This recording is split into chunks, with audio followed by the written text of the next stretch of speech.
आत्म ज्ञान बिना नर भटके, कोई मथुरा कोई काशी रे। आत्म ज्ञान बिना नर भटके, कोई मथुरा कोई काशी रे। जैसे मृगा नाभिका सूरी, जैसे मृगा नाभिका सूरी, वन वन फिरत उदासी रे। मोहे सुनि सुनि आवत हंसी। जिस निर्गुण तत्व की बात मैं कर रहा हूं, कबीर साहब की उस पंक्ति तक चलिए। इसी भजन की इसी पद की कड़ी में वह कड़ी आती है। ध्यान से सुनिए तो बात समझ में आ जाएगी कि कबीर साहब सगुन के विपरीत जा रहे हैं कि सगुन से ऊपर जा रहे हैं। कबीर साहब का निर्गुणवाद सगुन के विरुद्ध में है कि सगुन से ऊपर उठा हुआ चिंतन है। उस चिंतन को समझने के लिए सदगुरु कबीर साहब के इस पद की इस कड़ी को ध्यान से सुनिए। जाको ध्यान धरे विधि हरिहर, मुनिजन सहस 88 रे। इस पद की कड़ी है कि नहीं? इस कड़ी में क्या कहा गया? जाको ध्यान धरे, कौन को? जाको माने जिसका। हम लोग तो ये उत्तर प्रदेश वाले हैं, अवधी भाषा, अवध क्षेत्र वाला इलाका, हालांकि पता नहीं गोरखपुर अवध क्षेत्र में आता है कि नहीं आता है, लेकिन उत्तर प्रदेश की मुख्य भाषा मानी जाती है। मथुरा की उधर की भाषा मुख्य मानी जाती है ब्रज भाषा। बिहार के कुछ इलाके में मैथिली, भोजपुरी ये सब मानी जाती है। तो जाके ध्यान धरे विधि हरिहर, जाके माने जिसके, जिस परम तत्व का ध्यान कौन कौन धारण करता है? विधि, विधि माने ब्रह्मा, हरि, हरि माने विष्णु। देखिए कबीर साहब की कवित्व क्षमता कितनी अद्भुत है कि एक पंक्ति में पूरे ब्रह्मांड के सब लोगों को समेट लेते हैं। इतनी अद्भुत कला देखे हैं कहीं पर? और लोग कहते हैं कि कबीर साहब पढ़े लिखे नहीं। अभी चूंकि यहां मैं जो आ रहा हूं, पंजाब में मेरा कार्यक्रम चल रहा था, पंजाब से मैं यहां आया हूं डायरेक्ट, तो वहां के माननीय कैबिनेट मिनिस्टर वहां उस कार्यक्रम में शामिल होने आए थे। तो काफी जनसंख्या में लोग वहां बैठे हुए थे। तो माननीय मंत्री के द्वारा, चूंकि सदगुरु कबीर साहब के अनुयायी, और सदगुरु, मैं तो दंग रह गया इस चीज को जानकर के। पिछले वर्ष से मैं पंजाब जा रहा हूं, मेरे मन में यह धारणा थी कि पंजाब जैसे राज्य में चूंकि गुरु नानक देव जी का प्रभाव है, तो वहां पर कबीर साहब को मानने वाले, प्रेम करने वाले तो होंगे, लेकिन उनके अनुयायी नहीं होंगे। ये मेरे मन में पहले से बैठा हुआ जी। लेकिन जब मैं पिछले वर्ष से गया और वहां पर प्रोग्राम हुआ, लोगों की भीड़ इतनी आती है, संख्या इतनी आती है, और लोगों से जब मिला तो मैं दंग रह गया। जम्मू कश्मीर में, पंजाब प्रांत में सदगुरु कबीर साहब के इतने मानने वाले, साहब ठीक ही बोल रहे हैं, पूरे जालंधर शहर में मात्र 22 सदगुरु कबीर साहब का आश्रम पूरा। तो इस बार जो उस सदगुरु कबीर साहब की परंपरा से जुड़े हुए जो एक व्यक्ति जो मंत्री बने इस बार पंजाब सरकार में, तो वो आए, और चूंकि अब उनके गुरु हैं, उस परंपरा से जुड़े हुए हैं, तो अपना आदर भाव तो प्रकट करेंगे ही। तो उसमें उन्होंने एक सवाल किया। उस सवाल यह था कि साहब मैं बहुत लोगों से सुनता हूं कि कबीर साहब पढ़े लिखे नहीं थे, तो हम लोग तो उतना अध्ययन करते नहीं। मंत्री जी का कहना हो कि हम लोग उतना अध्ययन, हम लोगों का विभाग दूसरा है, और आप उन्हीं शास्त्रों में कबीर साहब को जी रहे हैं, समझ रहे हैं, पढ़ रहे हैं, तो इसलिए इस संबंध में आप मार्गदर्शन बढ़िया कर पाएंगे। तो सब लोगों की भी धारणा है, और उस लोगों की धारणा के साथ साथ हमारी भी धारणा जो लोगों ने बना रखी है, इसलिए वह धारणा प्रश्न बनकर के मन में बार बार कौंधता है। तो सोच रहा हूं कि आप ही से पूछ लो, कबीर साहब पढ़े लिखे थे कि नहीं थे? मैंने कहा कि एक शब्द में जवाब दो कि कुछ वाक्यों में जवाब दो। उन्होंने कहा पहला तो संतुष्टि के लिए एक शब्द में ही जवाब दीजिए। मैंने कहा एक शब्द में जवाब है कि वो पढ़े लिखे थे। यदि इसको विश्लेषित करूं, इसको व्याख्या करूं, कैसे माना जाए कि वो पढ़े लिखे थे? तो मैंने कहा कैसे ना माना जाए कि वो पढ़े लिखे ना थे? तो बस एक चौपाई, एक साखी की आधी अर्धाली सुना दी गई कि मसीह कागज छुओ नहीं, कलम कहियो नहीं हाथ। इतना से ज्यादा कबीर साहब को अनपढ़ कहने वाले लोग इतना पंक्ति से ज्यादा पढ़ा नहीं। क्या समझे?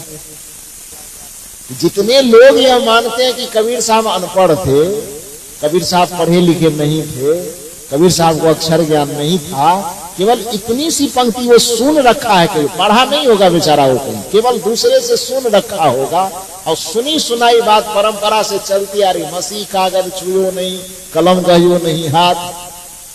बस इतनी सी पंक्ति से आदमी तय कर लेता है। कबीर साहब तो कहे कि मसीह कागज छुए नहीं, वो कभी कलम नहीं छुए हैं, कभी किताब कॉपी नहीं छुए हैं, तो अनपढ़ ही थे तभी तो नहीं छुए। तो मैंने कहा कि पहली बात तो जिस व्यक्ति के धारणा में यह बात है कि मसीह कागज छुओ नहीं, कलम गयो नहीं हाथ के आधार पर वो तय कर देते हैं कि कबीर साहब पढ़े लिखे नहीं थे, तो उस व्यक्ति को पहले तो पूरी साखी याद करके आनी चाहिए। पढ़ तो लो पहले कि पूरी साखी क्या कहती है। आज किसी की पूरी बात सुनोगे तब ना निर्णय होगा जी। अब पूरी बात में से आधा काट करके तो निर्णय कैसे दे सकते हो? तो मसीह कागज छुओ नहीं, कलम गहियो नहीं हाथ, चार युग की वार्ता। अभी देखो बैठ के कैमरा चल रहा है।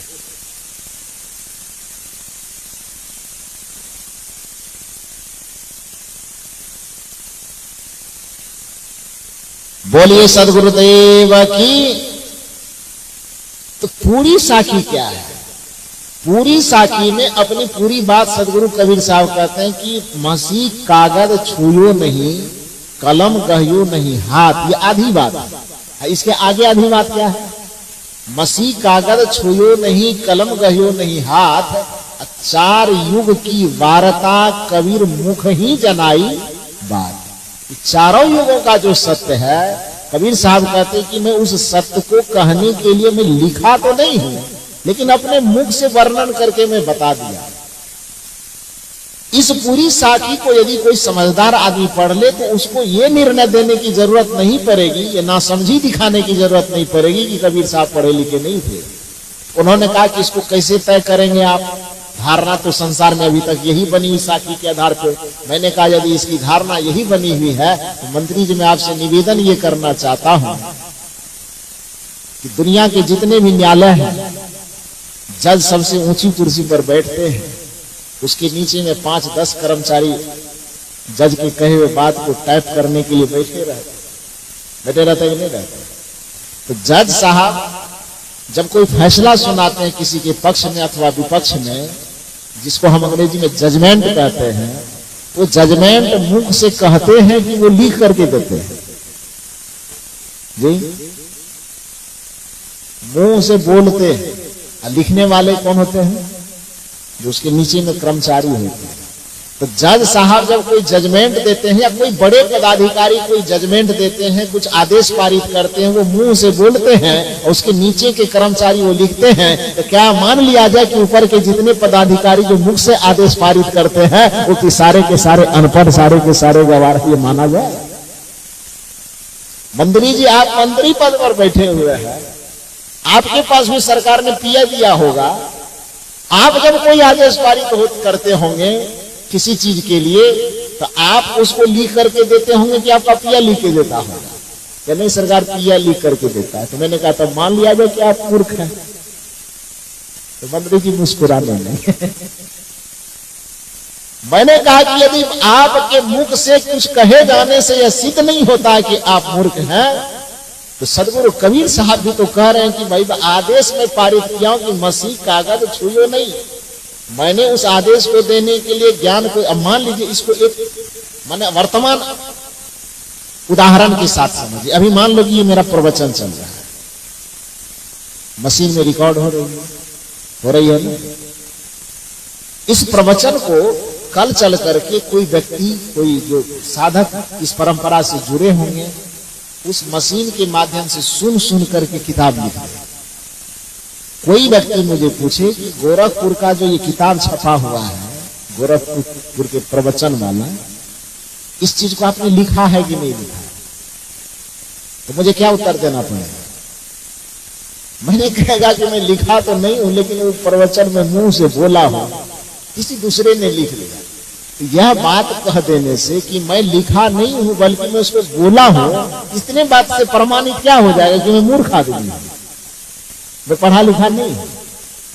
तो माननीय मंत्री जी ने कहा कि अब समझ में आ गया। मैंने कहा कि जो आदमी आपसे सवाल करता, हालांकि दो तरह के लोग इस धारणा को पालते हैं, एक तो जो कबीर साहब के इस भाव को समझ नहीं पाए, और दूसरा वह जो कबीर साहब के ऊपर व्यंग करने के लिए, कटाक्ष करने के लिए, उसको नीचा दिखाने के लिए वो बात कहते हैं। तो मैंने कहा कि नासमझी में यदि कोई व्यक्ति इस बात को मान रहा है, उसका जवाब ये है कि बड़े पदाधिकारी आदेश पारित करते हैं, लिखने वाला उसका कर्मचारी होता है, वो लिखते नहीं है। और कबीर साहब तो सुप्रीम पावर है भाई, वो तो मुंह से कहेंगे ही, उसके जितने भक्त जन है वो उसको लिख दिया करें।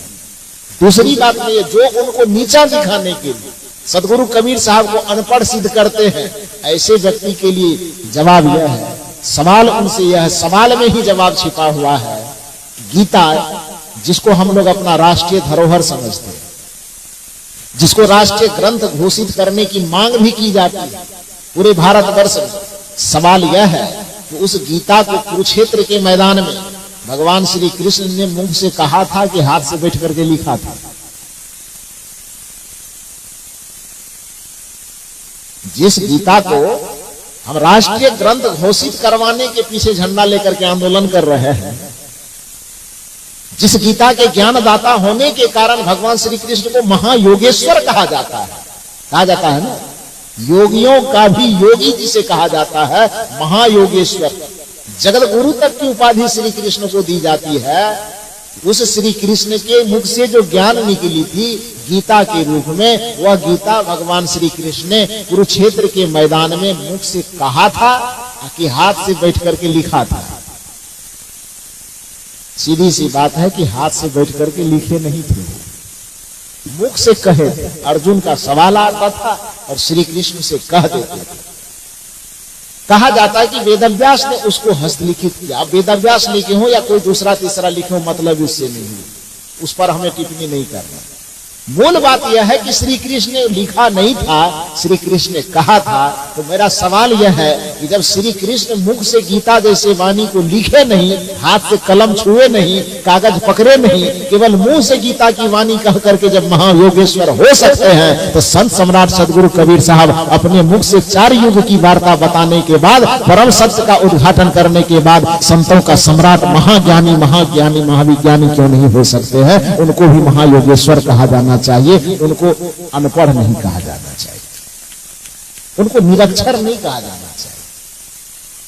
इतने वेदों शास्त्रों का अध्ययन उनको होगा, धरती के इतने शास्त्रों को पढ़े होंगे कि अपने अनुभव को एक एक पंक्ति में निचोड़ करके रख देते थे। तभी तो कहा जाता है सदगुरु कबीर साहब की साखी के लिए कि एक शब्द गुरुदेव के तामे अनंत विचार, थाके मुनिजन पंडिता वेद न पावे।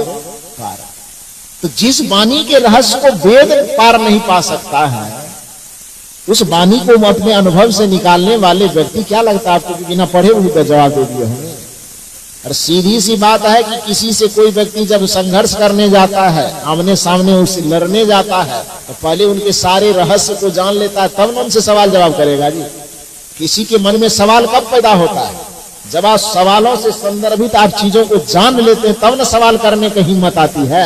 जब कबीर साहब दुनिया के तमाम पाखंडियों से, अंधविश्वास फैलाने वालों से, कर्मकांड के जाल में उलझाने वालों से जब आंख में आंख डाल करके बात कर रहे होंगे, तो आपको क्या लगता है कि कबीर साहब जिन चीज में आंख से आंख डाल करके बात कर रहे हैं, बिना देखे, बिना पढ़े, बिना कोई सबूत लिए उनसे बात कर रहे होंगे? और सबूत इकट्ठा करने के लिए कितना पढ़ना पड़ता है कि शायद जो नहीं पढ़े लिखे लोग हैं उसको समझ में नहीं आएगी। लेकिन जिसको पढ़ाई लिखाई से मतलब है, उसे पता है कि किसी चीज में सवाल पैदा करने के लिए, किसी के आंख में आंख डाल करके उनके गलती को बताने के लिए कितनी हिम्मत, कितनी साहस, कितने अध्ययन की जरूरत पड़ती है, ये किसी को बताने की जरूरत है। इसलिए सदगुरु कबीर साहब अनपढ़ नहीं थे, सदगुरु कबीर साहब महाज्ञानी थे। सदगुरु कबीर साहब के साथ उनके पास विशाल अध्ययन था। ये तो शास्त्रों को निचोड़ करके पी गए होंगे। साथ साथ अपने आत्मा के अनुभव को उसमें जोड़ दिया है। साहित्य शास्त्र का तो अध्ययन किए ही होंगे और अपने आत्मा के अनुभव को उसमें जोड़ दिया। कुछ लोग यह कहते कि कबीर साहब के पास कुछ अपना अनुभव नहीं था, वो सारा ज्ञान सारी बुद्धि दूसरे का उधार लिया है। अहिंसा किसी और से ले लिया, प्रेम किसी और से। जब हम लोग पीएचडी के दरमियान जब पढ़ते हैं ना तो वहां प्रोफेसर सबसे भेंट होती कहते कबीर साहब पर किनका किनका प्रभाव, नाथों का सब प्रभाव, सिद्धों का प्रभाव, सूफियों का प्रभाव, इसका प्रभाव, उसका प्रभाव, चारों तरफ से पूरे विद्वान सब लगता है कि कबीर साहब को तोड़, कबीर साहब का अपना कुछ रहने ही नहीं देता है। थोड़ा उधार उससे, थोड़ा पैसा उससे, थोड़ा पैसा उससे लेकर के। तो मैं यूनिवर्सिटी गया, एक प्रोफेसर साहब, नाम में नहीं लूंगा, प्रोफेसर साहब ने मुझसे चर्चा की और उन्होंने कहा कि आप कबीर साहब के ऊपर में शोध करना चाहते हैं, तो आप ये बताइए कि कबीर साहब के ऊपर किनके किनके विचारों का प्रभाव है। मैंने कहा यही झंझट खत्म करने की पीएचडी करने है। यही झमेला वाला प्रश्न आप कर रहे हैं। उन्होंने कहा, मैंने कहा किसी का प्रभाव नहीं है, कबीर साहब का ज्ञान उसका अपना निजी ज्ञान है। तू कहता कागज की लेखी, मैं कहता निज आंखन देखी, तेरा मेरा मनवा कैसे होती। प्रोफेसर साहब ने कहा कि नहीं नहीं, कोई ज्ञान परंपरा से मिलते, किसी न किसी का प्रभाव होगा, उनका अपना ज्ञान कैसे हो सकता है। मैंने कहा कि आपको यदि मैं अपनी भाषा में जवाब दूं तो मेरा नंबर नहीं काटिएगा सर। कि आप प्रोफेसर हैं, कुर्सी पे बैठे, आपके विपरीत, आपके मन के विपरीत यदि कोई जवाब मैं आपको दूं तो उस चक्कर में कहीं मेरा नंबर उम्र नहीं कट जाए, रिजल्ट नहीं गड़बड़ाइएगा। तो उन्होंने कहा, हंसते हुए कहा, नहीं नहीं रिजल्ट नहीं गड़बड़ाएगा। तो मैंने कहा रिजल्ट नहीं गड़बड़ाएगा तो आप थोड़ा प्रोफेसर और विद्यार्थी की भूमिका से थोड़ा सा हट करके साइड हो जाए। थोड़ी देर के लिए आप अपने मन से ये हटा दीजिए कि मैं प्रोफेसर हूं, अब थोड़ी देर के लिए यह भी मन से हटा दीजिए कि मैं आपका विद्यार्थी हूं, तब सवाल कीजिए और तब मैं जवाब देता हूं। तो उन्होंने यही कहा कि विचारों का प्रवाह तो किसी न किसी के ऊपर पड़ता ही है ना, पहले से कुछ विचार चले आ रहे हैं, उसका प्रभाव पड़ता है। तो कबीर साहब पर भी सूफियों का प्रभाव, नाथ का प्रभाव, सिद्ध का प्रभाव, सबका प्रभाव पड़ा हुआ है। मैंने कहा कि ये गलत बात है। सदगुरु कबीर के पास किसी का प्रभाव नहीं, सदगुरु कबीर का चिंतन नवीन है, उनका दर्शन नया है, आत्मा से ताजा ताजा पैदा हुआ, उत्पन्न हुआ दर्शन है। उन्होंने कहा कैसे, ऐसा कैसे हो सकता है। मैंने कहा सर बुरा मत मानिए, इस धरती पर आपके दादाजी रहे होंगे, पिताजी रहे होंगे, पता नहीं कितनी पीढ़ियों से लोग रहे होंगे। तो सर आप ये बताइए कि आपके दादाजी के भी यदि कोई दादाजी होंगे तो कितनी पीढ़ी होगी, दादा तक 3 पीढ़ी होगी, और दादा के दादा 6 पीढ़ी पीछे गए ना। हम कहे अपनी दादा की बात छोड़िए, आपके दादाजी के जो दादाजी होंगे, उसने भी जब इस धरती पर नमक खाया होगा तो उसको कैसा लगा खाने में। नमक खाने के बाद जब दुनिया को स्वाद बताया होगा तो कैसा बताया होगा, मीठा। तो कहेगा ना कि नमकीन लगा है। आपके दादा के दादाजी यदि चीनी खाए होंगे तो सर मुझे ये बता दीजिए कि उनको चीनी खाने में कैसा लगा होगा। तो बोला मीठा लगा होगा। मैंने कहा यदि मिर्च खा ले तो उसको कैसा लगा होगा, तीता लगा होगा। मैंने कहा सर आप 6ठी पीढ़ी के बाद आप उत्पन्न हुए, आप अभी चीनी जा करके खाइए, आपको कैसा लगा। आपसे पूछा जाएगा कि आपने चीनी खाया, आपको कैसा लगा, आप क्या कहेंगे, कहा मीठा लगा। तो मैंने कहा ये मीठा लगना जो आपने व्यक्त किया है तो दादा के दादा का अनुभव ला करके कहा है कि वो आपका निजी अनुभव है। मेरी बात समझ पा रहे हैं? आपके दादा के दादाजी चीनी खाया होगा तो उसको कैसा लगा होगा, मीठा लगा होगा। यदि उन्होंने कहा कि मुझे चीनी मीठा लगा तो वो आपके दादा के दादाजी का अनुभव है कि नहीं है। और वर्तमान में आप चीनी खा रहे हैं और आपको मीठा लग रहा है। आपसे पूछे सर मिठाई खाए, हाँ खाए, कैसा लगा, तो मीठा लगा। ये मीठा लगना जो आप व्यक्त कर रहे हैं तो आप अपने अनुभव को व्यक्त कर रहे हैं कि दादाजी के अनुभव को व्यक्त कर रहे हैं जी। यदि कोई कहे नहीं दादाजी तो 6 पीढ़ी पहले कह दिया कि चीनी मीठा लगता है, तो अब जितने आदमी कहेंगे कि चीनी मीठा लगता है वो दादाजी का ही प्रभाव होगा। ये बात कहीं से सम्मत है, तर्क सम्मत है क्या है? ज्ञान एक ऐसा चीज है जो विद्वानों की दुनिया में उस पर प्रभाव खोजा जाता है कि कबीर साहब यदि ऐसा कह रहे हैं, योग का प्रचलन चल रहा है, नाथ का प्रभाव है। प्रेम की बात कर रहे हैं तो सूफियों का प्रभाव है। अहिंसा की बात कर रहे हैं तो वैष्णवों का प्रभाव है। फलाना बात कर रहे हैं तो दूसरे का प्रभाव है। चिलाना बात करें तो अरे चारों तरफ से पूरे दुनिया के विचारों के प्रभाव से जब तोप ही देंगे तो कबीर साहब बचेगा क्या? कबीर साहब कुछ नहीं बचेगा। वस्तुतः ज्ञान एक ऐसा चीज है जो किसी की बपौती नहीं होती है। ज्ञान आत्मा की संपत्ति है और जो भी व्यक्ति ध्यान करके, भजन करके, साधना करके आत्मा को निष्कलंक और निष्कलुष बना लेता है, उस ज्ञान से, उस आत्मा से ज्ञान स्वतः प्रकट होता है। किसी के ज्ञान पर किसी का प्रभाव खोजना ये व्यर्थ की बात है। दादा को चीनी मीठा लगता होगा तो वो उनका अपना ज्ञान है, और मुझको चीनी मीठा लगता है तो ये मेरे दादा का ज्ञान नहीं है, ये मेरा अपना ज्ञान है। आग के पास बैठने पर आग मुझे गर्म लगता है तो ये मेरे दादा का ज्ञान नहीं होगा, ये मेरे खुद का ज्ञान होगा कि मैं आग के पास बैठा हूं, आग से गर्मी निकल रही है, मेरा शरीर तप रहा है। बर्फ के पास मेरे दादा बैठे होंगे, उनको शीतल लगा होगा और कागज में लिख दिया होगा कि बर्फ शीतल होता है, ठीक है, उनका अनुभव होगा। लेकिन आज यदि मैं बर्फ के पास बैठूं और मुझे शीतल लगे और लोग मुझसे पूछे कि बर्फ के पास बैठना कैसे लगता है, तो यदि मैं कहता हूं कि बर्फ के पास बैठना शीतल लगता है, बैठने से शीतलता का अनुभव होता है, ये मैं दादाजी का लिखित बात थोड़े कह रहा हूं, ये अपना अनुभव है। इसलिए कबीर साहब कहते हैं, तेरा मेरा मनवा कैसे एक होई रे, तो